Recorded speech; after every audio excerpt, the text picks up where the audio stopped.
आंध्र प्रदेशातील येल्लूर गावच्या 25 प्रवाशांच्या बॅगा करमाळा ते माडा दरम्यान शिवबाबा ट्रॅव्हल्स बसच्या डिग्गीतून चोरीस गेल्या आहेत.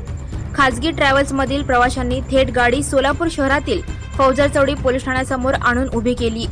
हा प्रकार शुक्रवारी पहाटे घडला आहे. सोलापूर शहरात ही खासगी बस आल्यानंतर हा प्रकार उघडकीस आला. आंध्र प्रदेशातील येल्लूर गावचे भाविक शिर्डी येथे साईबाबा दर्शनासाठी गुरुवारी आले होते. साईबाबांचे दर्शन झाल्यानंतर रात्री 11च्या सुमारास शिवबाबा ट्रॅव्हल्सच्या लक्झरी बसने ते परतीच्या प्रवासासाठी शिर्डीतून निघाले. सोलापूर जिल्ह्यातील गाणगापूर येथे मारुतीच्या दर्शनासाठी निघाले होते. शुक्रवारी सकाळी सोलापुरात पोहोचले तेव्हा अनेक प्रवाशांना त्यांच्या बॅगा गाडीच्या खालच्या बाजूला असलेल्या डिग्गीतून लंपास झाल्या असल्याचे निदर्शनास आले.